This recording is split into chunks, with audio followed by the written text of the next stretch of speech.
ভয়ঙ্কর বৃষ্টি, ঝড় আর তুফানে একজন গর্ভবতী মহিলা মমতা কোনো গাছের ডালে শুয়েছিল। তখন হঠাৎই তার পেটে ব্যথা ওঠে।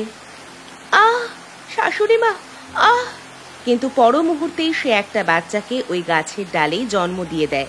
কিন্তু বৃষ্টি জোরে হওয়ার জন্য ওই বাচ্চা পিছলে যায়। বাঁচাও, বাঁচাও, কেউ আমার বাচ্চাটাকে বাঁচাও! মমতার বাচ্চা কি বাঁচবে নাকি ঝড়ই তাকে নিয়ে নেবে? মমতা গাছের ডালে বাচ্চার জন্ম দিতে বাধ্য কেন হলো? এইসব জানার জন্য আমাদের গল্পতে একটু পিছনে যেতে হবে।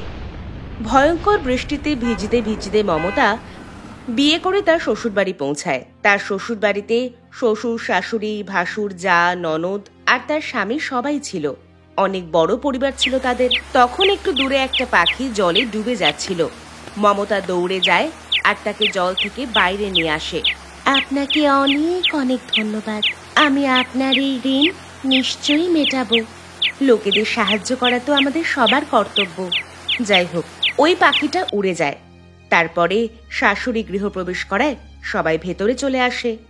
শোনো, এইবার এত ভয়ঙ্কর গরম পড়েছিল যে আমার মাথা খারাপ হয়ে গিয়েছিল। এটা তো ভালোই হলো যে মমতার বিয়ের দিনই ভয়ঙ্কর বৃষ্টি হতে থাকলো। এবার আমরা বউয়ের মুখ দেখার অনুষ্ঠান এই ঝড় বৃষ্টির মধ্যেই করব। সব মহিলারা বাইরে অপেক্ষা করছে হয়তো। মা, এটা কিরকম নিয়ম? এরকম বৃষ্টিতে মুখ দেখাতে হবে, কি ব্যাপার? আরে ভাই, মা একদম ঠিক ভেবেছে। বৃষ্টির মধ্যে মুখ দেখার অনুষ্ঠান করলে খুব মজা আসবে, তাই না বৌদি? হ্যাঁ পায়েল, বৃষ্টির মৌসুম তো আমারও খুব পছন্দের। তো এইভাবে সব লোকেরা যেই ঘর থেকে বাইরে বেরোয়, তো দেখলো গাঁয়ের মহিলারা আগে থেকেই ঘরের বাইরে দাঁড়িয়েছিল। বাইরে জল হাঁটু অবধি পৌঁছেছিল, তাও সব মহিলারা সেখানে দাঁড়িয়েছিল। মুষলধারে বৃষ্টি হচ্ছিল, আকাশে কালো কালো মেঘ ডাকছিল। আরে এসো এসো বৌমা, তুমি আসতেই কত সুন্দর আবহাওয়া হয়ে গেল। আমরা সবাই তো হাপিত্তেশ করছিলাম বৃষ্টির জন্য। তো ওখানে রাস্তা দিয়ে বয়ে চলা জলের ওপর সবাই মুখ দেখার অনুষ্ঠান করে। সব মহিলারা মমতার চেহারা দেখলো আর তাকে গিফট দিল। তারপর সব লোকেরা ওই বৃষ্টিতেই নাচতে থাকে। কি ব্যাপার, খুব মজা আসছে। ভগবান করুক এরকম বৃষ্টিতে আমরা সব সময় ভিজতে পারি। পায়েল এরকম বলে না, সব সময় বৃষ্টি হলে আমাদের জীবনটা চলবে কি করে? আরে বৌদি, চুপচাপ নাচ করো, এই বৃষ্টি সব সময় পাবে না। তো সন্ধে পর্যন্ত সবাই বৃষ্টিতেই নাচতে গাইতে থাকে। যখন ধীরে ধীরে অন্ধকার হতে থাকে, তখন সব লোকেরা নিজের ঘরে চলে যায়। মমতা আর তার শ্বশুরবাড়ির লোকও ঘরে চলে আসে। সবাই জামা কাপড় বদলায়, তারপর মমতা খাবার বানায়। সবার খাবার খুব পছন্দ হয়। ভাই, আজ তো মজা এসে গেছে। দিন রাত আমরা বৃষ্টিতে ভিজেছি, আর এখন গরমও শেষ হয়ে গেছে। আর বৌমা খাবারটাও অনেক সুস্বাদু বানিয়েছে। একদম ঠিক বলেছ, আজ তো ভরপুর ঘুম আসবে। এখনো বাইরে বৃষ্টি হচ্ছে, কিন্তু এই বৃষ্টির আমরা পুরো মজা নেব। যতক্ষণ বৃষ্টি হচ্ছে আমরা আমাদের বট গাছে শোবো সবাই। কি দারুণ ব্যাপার! আমাদের গ্রামের বাইরে তো অনেক বড় বড় বট গাছ আছে, আমরা ওখানে আরাম করে শুতে পারি। চলো। তো এইভাবে খাবার দাবার খেয়ে সব লোকেরা গাছে শুতে চলে যায়। তুমি কামাল করে দিয়েছো। এই বৌমা নতুন নতুন এসছে, ওকেও গাছের ওপর শুয়ে দিয়েছো। চুপচাপ মুখ বন্ধ করো আর শুয়ে পড়ো। দেখো কত মজা আসছে এখানে, কেন মমতা? হ্যাঁ শাশুড়ি মা, আমারও ভালো লাগছে। এইভাবে তারপর থেকে তার শ্বশুরবাড়ির লোক পুরো দিন পুরো রাত বাইরে বৃষ্টিতেই থাকতো। শুধু খাবার খেতে আর জামা কাপড় বদলাতেই বাড়ি আসতো। এক রাতে তো চরম হয়ে গেল। যখন সব লোকেরা শুয়েছিল, তখন হঠাৎই তার শাশুড়ি চিৎকার করে। সব লোকেরা ভয় পেয়ে গাছের তলায় চলে আসে। আরে কি হয়েছে? কোনো পেতনি টেতনি এসছে নাকি? শুনছি রাত্রেবেলা গাছের ওপর পেতনিরাই থাকে। আরে কোনো পেতনি নয়, দেখো না কত সুন্দর বৃষ্টি হচ্ছে। আসলে আমার ঘুম আসছে না। এক কাজ করি, চলো সবাই মিলে ডান্স করি। আরে পাগল হয়ে গেছো নাকি? এত রাতে কেউ নাচ করে, তাও আবার এই গাছের নিচে? আমার মনে হয় মা ঠিক বলছে বাবা। এমনিতেই ঝড় বৃষ্টি অনেক বেশি হচ্ছে, গাছ থেকে পড়েও যেতে পারি। যতক্ষণ ঝড় বৃষ্টি হচ্ছে আমরা ডান্স করি, তারপর গাছে শুয়ে পড়বো। তো এইভাবে সবাই রাতে ডান্স করতে থাকে। তারপর যখন ঝড় বৃষ্টি কমে, তখন সব লোকেরা গাছেই শুয়ে পড়ে। একটা ডালে মমতা শুয়েছিল, তার বিরক্ত ধরে গিয়েছিল। আমার শ্বশুর বাড়ির লোকেরা না এক নম্বরের পাগল আছে। এই বৃষ্টির মধ্যে কেই বা গাছে শোয়, আমি কিছু বলতেও পারছি না। তো এইভাবে তারা বৃষ্টির একটু বেশি মজা নিত।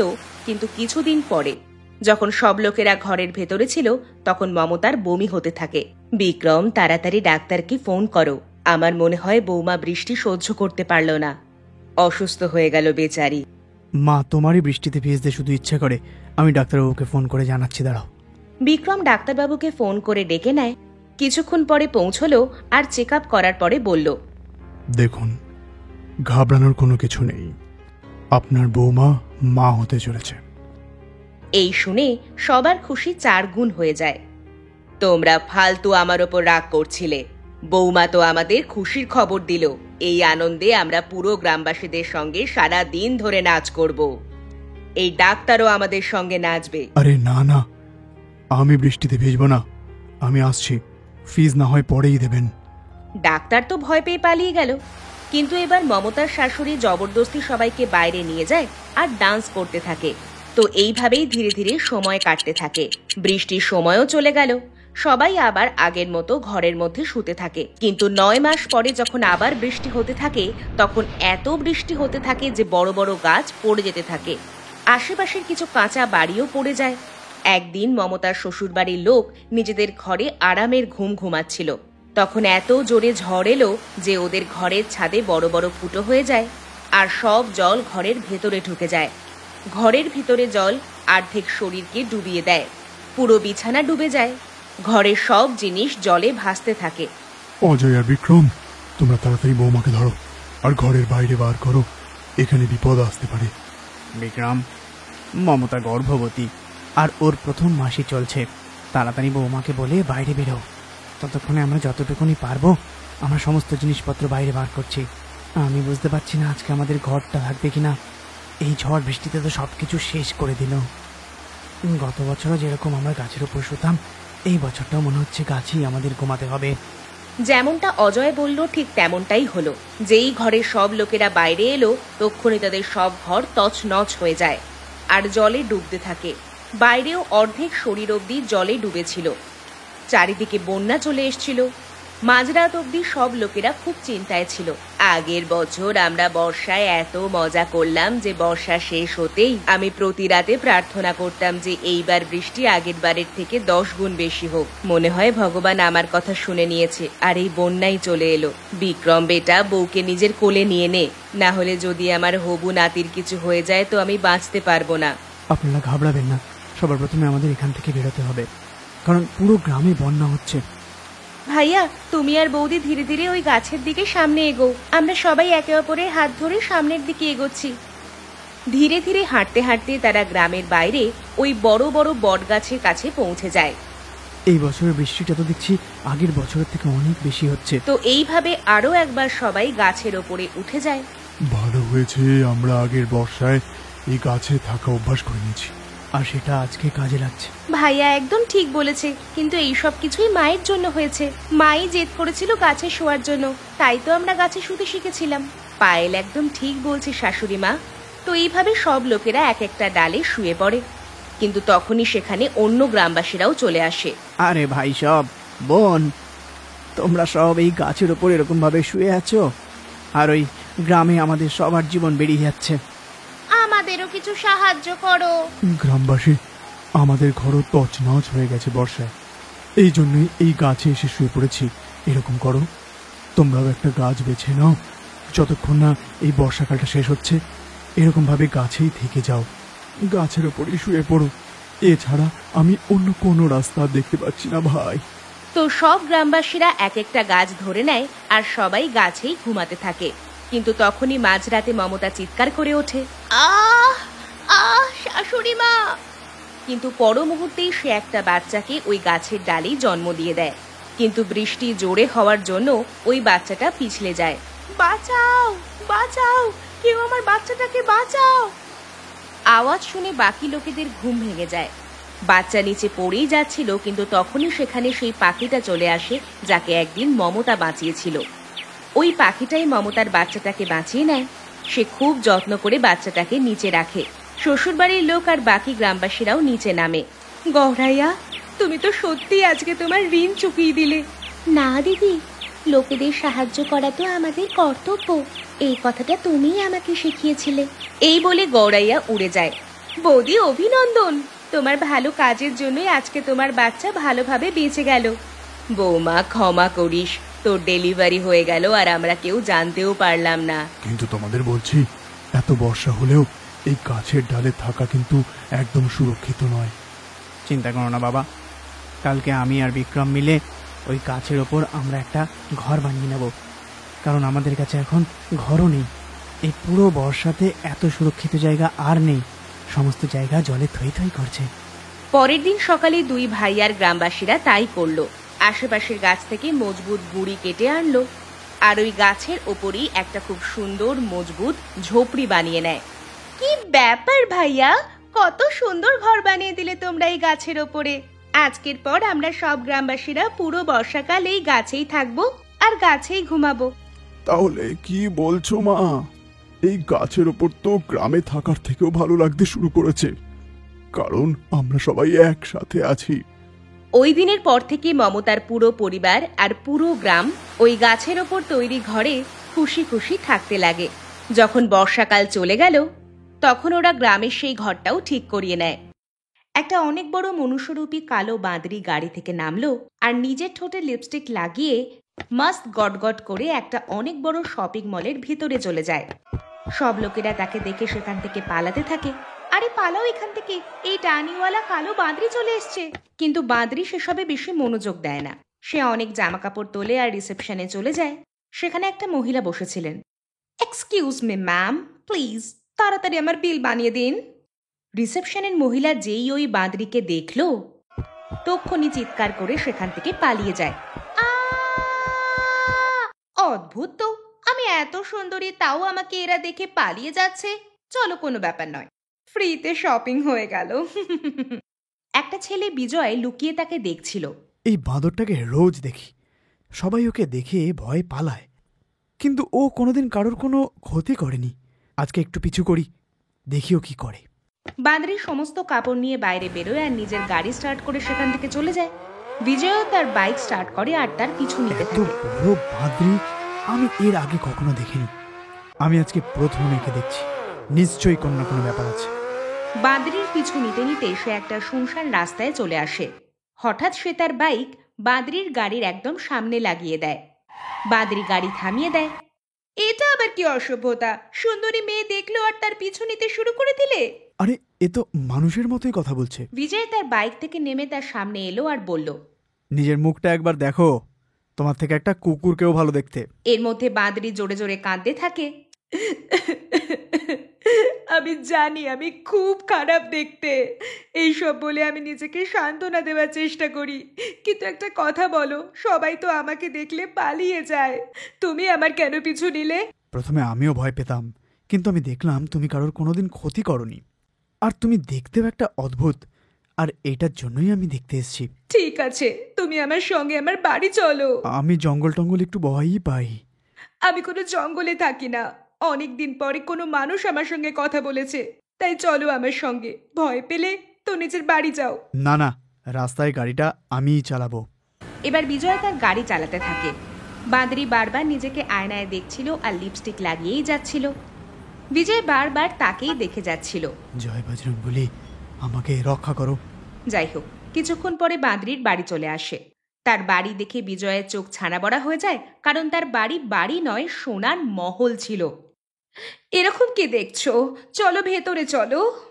বিজয় যখন তার সঙ্গে ভেতরে গেল তখন ভেতরটা কোনো রাজা মহারাজার মহল লাগছিল। এটা হলো আমার রাজমহলের মতো ঘর, কিন্তু থাকি আমি একলাই। তুমি বসো, আমি চা বানিয়ে আনছি। বাঁদরি কিচেনে গিয়ে চা বানাতে থাকে। বিজয়ের যেন কথাই বন্ধ হয়ে গেছিল, সে শুধু তাকে চা বানাতে দেখেই যাচ্ছিল। এই বাদ্রির আমি তো কিছু বুঝতে পারছি না, মনে হচ্ছে কোটিপতি, আরে আমাদের মতো মানুষও নয়। বিজয় এইসব কিছু ভাবছিল, তখনই বাঁদরি চা নিয়ে চলে আসে। দুজনে চা খেলেও কিছু কথা বলল, আর তারপর বিজয় তার বাড়ি চলে আসে। ঘরে তার বড় ভাই অজয় আর বৌদি মমতা ছিল। দেবরজি, আজকে অনেক দেরি করলে আসতে, তাড়াতাড়ি আসার চেষ্টা করো, কারণ জলদি আমরা তোমার বিয়ে দিতে চলেছি। কি? হ্যাঁ অজয়, এতে চমকানোর কি আছে, চলো গিয়ে খাওয়া যাক। সবাই খাবার খেয়ে নিজের নিজের ঘরে চলে যায় আর শুয়ে পড়ে। হঠাৎ মাঝরাতে বাথরুমে যাওয়ার জন্য বিজয়ের যখন ঘুম ভাঙল তখন দেখল ওই বাঁদরি তার বেডে শুয়েছিল। বিজয়ের চিৎকার বেরিয়ে আসে। আহ আহ তার দাদা বৌদি ঘরে চলে আসে, কিন্তু এখন সেখানে বাঁদরি ছিল না। কি হয়েছে বিজয়? কিছু নয়, মনে হয় একটা খারাপ স্বপ্ন দেখে নিয়েছি। যাই হোক, দাদা বৌদি চলে যায় আর বিজয় আবার শুয়ে পড়ে। পরের দিন কোনো পার্কে ওই বাঁদরির কোলে মাথা রেখে বিজয় শুয়েছিল। সবাই অদ্ভুত চোখে তাকে দেখছিল। এটা কি, এই লাভ গার্ডেনে এই ছেলেটা এই বাঁদরির সঙ্গে কি করছে? আজকালকার মেয়েদের তো কোনো ভরসাই করা যায় না, এই জন্য বেচারা বাঁদরিকে গার্লফ্রেন্ড বানিয়েছে। সেখানে অন্যদিকে বিজয়, তুমি আমাকে কখনো ছেড়ে যেও না। যদি তুমি বলো তাহলে আমি তোমাকে বিয়ে করার জন্য প্রস্তুত আছি। দুজন তাড়াতাড়ি মন্দিরে যায়। পণ্ডিতজি মূর্তির দিকে মুখ করে দাঁড়িয়েছিল। পণ্ডিতজি, আমাদের দুজনের বিয়ে দিয়ে দিন। পণ্ডিতজি যেই ঘুরে তাকালো, এত বড় বাঁদরিকে দেখে সে চমকে গেল। আরে বাপরে, এটা কি? এই বাঁদরিটাকে তুমি বিয়ে করবে? পাগল নাকি তুমি? এই বলে পণ্ডিতজি সেখান থেকে পালিয়ে যায়। কোনো ব্যাপার না, আমরা দুজনেই বিয়ে করে নেব। আমি তোমার সিঁথিতে সিঁদুর দিয়ে দিচ্ছি। বিজয় তার সিঁথি ভরে দেয়। দুজনে একে অপরকে বরমালা পরালো। শুধু এইটুকুই নয়, বাঁদরি বিজয়ের পাও স্পর্শ করে। যাই হোক, বিয়ে করে বিজয় সেই বাঁদরিকে নিজের বাড়ি নিয়ে আসে। ওদের দুজনকে দেখে বাঁদরির যা সঙ্গে সঙ্গেই অজ্ঞান হয়ে যায়। অজয় তার উপর জল ছেটায়, তারপর তার হুঁশ ফেরে। বৌদি, তুমি অজ্ঞান হয়ে গেলে কি করে? তুই যে সমস্ত কাজকর্ম করে এসছিস, এটা দেখে তো সবাই বেহুশ হয়ে যাবে।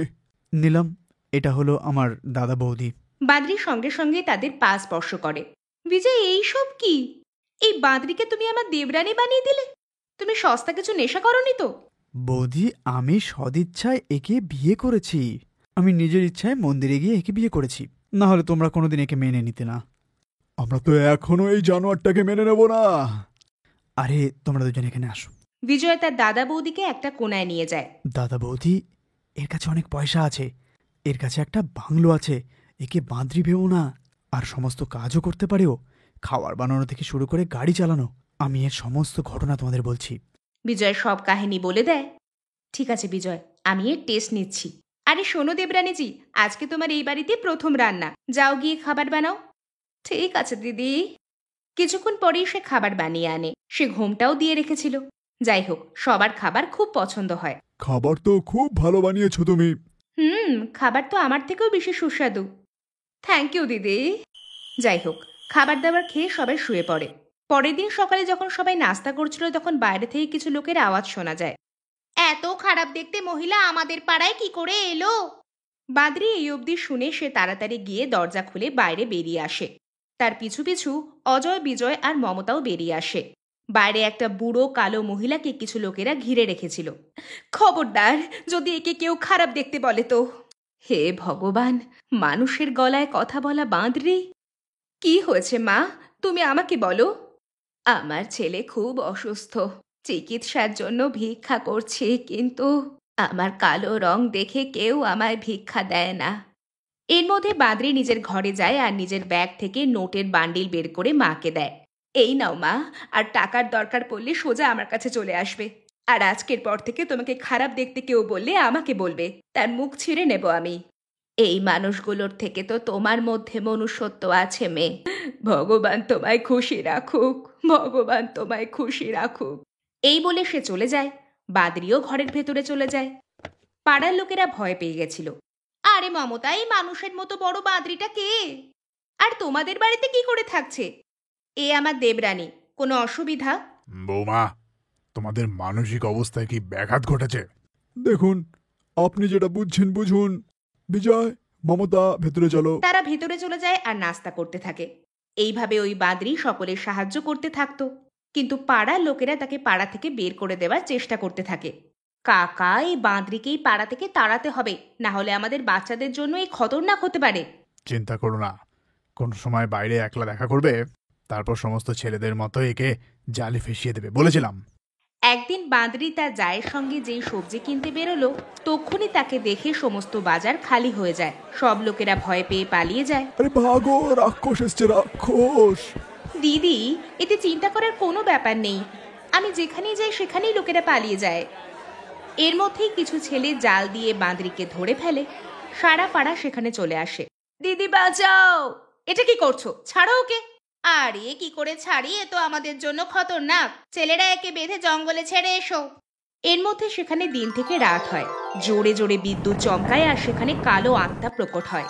দাঁড়াও, এ কোনো বাঁদরি নয়, বরং খুবই সুন্দরী মহিলা। আজ থেকে কিছু বছর আগে আমাকে সব সময় খারাপ দেখতে আর বাঁদরির মতো চেহারার লোক বলতো। একদিন একটা নদীর কিনারে সব বন্ধুরা আমাকে বাঁদরি বাঁদরি বলে রাগাচ্ছিল। আমাদের সবার থেকে কষ্ট পেয়েও সেখানে এই নদীতে ঝাঁপ দিয়ে প্রাণ দিয়ে দেয়। কিন্তু মরার সময় তুই নিজেকে খুব সুন্দরী ভাবিস না? তুই এই মুহূর্তে কালো বাঁদরি হয়ে যাবি। আর তবে থেকে আমি বাঁদরি হয়ে ঘুরে বেড়াচ্ছি। এই দুঃখে আমার মা বাবাও চলে গেছেন। কিন্তু এখন যখন তুমি পুরোপুরি বদলে গেছো, সবার সাহায্য করো, তখন তোমার রূপ আমি তোমায় ফিরিয়ে দিচ্ছি। দেখতে দেখতেই ওই বাদরি হঠাৎ করে একটা খুব সুন্দরী মহিলায় পরিণত হয়। লোকেরা তাকে মুক্তি দিয়ে দেয়।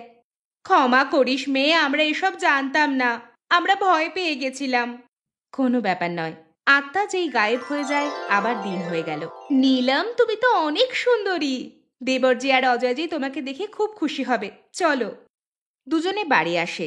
মমতা অজয় আর বিজয়কে পুরো ঘটনা বলে যে কিভাবে কালো বাঁদরি দেবরানী একজন মানুষের মতো সুন্দরী দেবরানী হয়ে যায়। তারপর অজয় আর বিজয় নীলম সুন্দরীকে দেখে খুব খুশি হয়। ওই দিনের পরে সবাই খুশি খুশি থাকতে লাগে।